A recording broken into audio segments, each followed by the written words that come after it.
కవిత వ్యాఖ్యలపై MLA Jagadish Reddy counter ఇచ్చారు. తన ఉద్యమ ప్రస్థానంపై కవిత జ్ఞానానికి జోహార్లు అన్నారు. కేసీఆర్ శత్రువుల మాటలను మరోసారి వల్లవేసేందుకు కవిత ప్రయత్నించారని చెప్పారు. కవిత వైఖరి పట్ల సానుభూతి వ్యక్తం చేస్తున్నానని తెలిపారు. గెలుపుకే కాదు ఓటమికి కూడా బాధ్యత వహిస్తున్నానని చెప్పారు. కొంతమంది వ్యక్తులు తమకు తాము గొప్పగా ఊహించుకుంటున్నారని ఎద్దేవా చేశారు. కేసీఆర్తో మాట్లాడిన విషయాలే మీడియాతో చెప్పానని, ఆయనతో భేటీలో కవిత అంశం ప్రస్తావించలేదన్నారు. బనకచెర్ల కాళేశ్వరం ఎరువుల అంశాలపై మాత్రమే మాట్లాడానని చెప్పారు ఆయన. వారు ఉపయోగించిన పదాలలో ఈ మధ్య కాలంలో ఆ పదాలను ఉపయోగించింది మొదటగా రేవంత్ రెడ్డి, తర్వాత రాధాకృష్ణ. అదే పదాలని ఇవాళ మీరు వారి మాటల్లో చూశారు. మీకు స్పష్టంగా కనబడుతుంది. కేసీఆర్ శత్రువుల చేతుల్లో వాళ్ళు మాట్లాడుతున్న ఆయుధాలని, వాళ్ళు మాట్లాడుతున్న మాటల్ని తను తీసుకుంటున్నందుకు, తను వల్లెవేస్తున్నందుకు, అవి వాడుతున్నందుకు నేను ఆమెకు సానుభూతి తెలియజేస్తా ఉన్నా. ఓకే, నల్లగొండ జిల్లాకు సంబంధించి 25 సంవత్సరాల కాలంలో జరిగిన ఉద్యమాలన్నిటికీ, వచ్చిన విజయాలన్నిటికీ నాదే బాధ్యత, నేనే కారకుణ్ణి అని కనుక వారు భావిస్తే ఈసారి జరిగిన ఓటమికి కూడా నేనే బాధ్యత వహిస్తా. నాకేం భయం లేదు. తప్పకుండా గెలుపు మాత్రమే నాది, ఓటమి నాది కాదని పారిపోయేవాడిని కాదు నేను.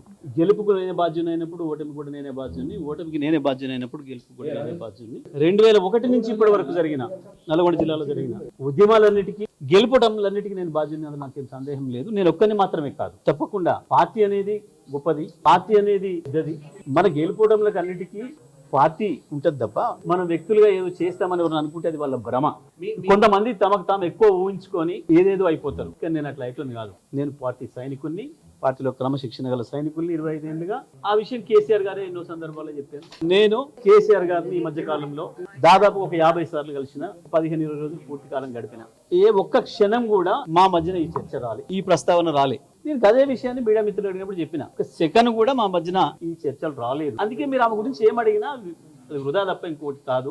నిమిషం సమయం కూడా మేము దాని గురించి కేటాయించలేదు. నిమిషం సమయం కూడా వృధా అనే మాట చెప్పిన తప్ప నేను ఇంకోటి చెప్పలేదు. కేసీఆర్ దగ్గర నేను ఏం మాట్లాడిను అది రాలేదు కాబట్టి చెప్పిన. నేను దాంట్లో ఏం పెద్ద ఆశ్చర్యమేం లేదు, దాంట్లో మాట్లాడకూడదు ఏం లేదు, లేకపోతే అన్పార్లమెంటరీ లేదు, ఇంకొకటి లేదు. కేసీఆర్ గారి గురించి, కేసీఆర్ దగ్గర మేమేం మాట్లాడినాం అదే చెప్పినాం.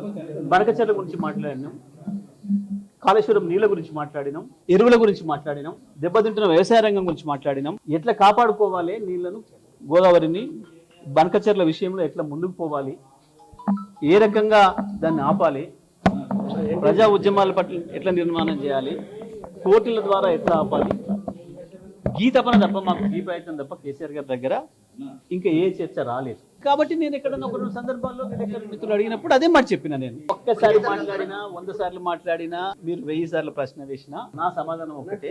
నేను చాలా క్లియర్ గా చెప్పిన, నా ట్వీట్ లోనే చెప్పిన. వాస్తవానికి మీకు ఈ శ్రమకర లేకుండా రేవంత్ రెడ్డిలు, రాధాకృష్ణలు ఈ మధ్యకాలంలో నా గురించి మాట్లాడిన పదాల్ని మరొకసారి వల్ల వేసే ప్రయత్నం చేసినందుకు వారికి నా సానుభూతిని తెలియజేస్తున్నా అని చెప్పిన. నేను కేసీఆర్ గారిని ఈ మధ్య కాలంలో దాదాపు ఒక 50 సార్లు కలిసిన, 15-20 రోజులు పూర్తి కాలం గడిపిన.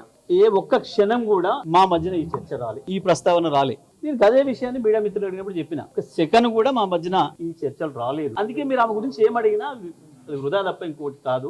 నిమిషం సమయం కూడా మేము దాని గురించి కేటాయించలేదు. నిమిషం సమయం కూడా వృధా అనే మాట చెప్పిన తప్ప నేను ఇంకోటి చెప్పలేదు. కేసీఆర్ దగ్గర నేను ఏం మాట్లాడిను అది రాలేదు కాబట్టి చెప్పిన. నేను దాంట్లో ఏం పెద్ద ఆశ్చర్యమేం లేదు, దాంట్లో మాట్లాడకూడదు ఏం లేదు, లేకపోతే అన్పార్లమెంటరీ లేదు, ఇంకొకటి లేదు. కేసీఆర్ గారి గురించి, కేసీఆర్ దగ్గర మేమేం మాట్లాడినాం అదే చెప్పినాం.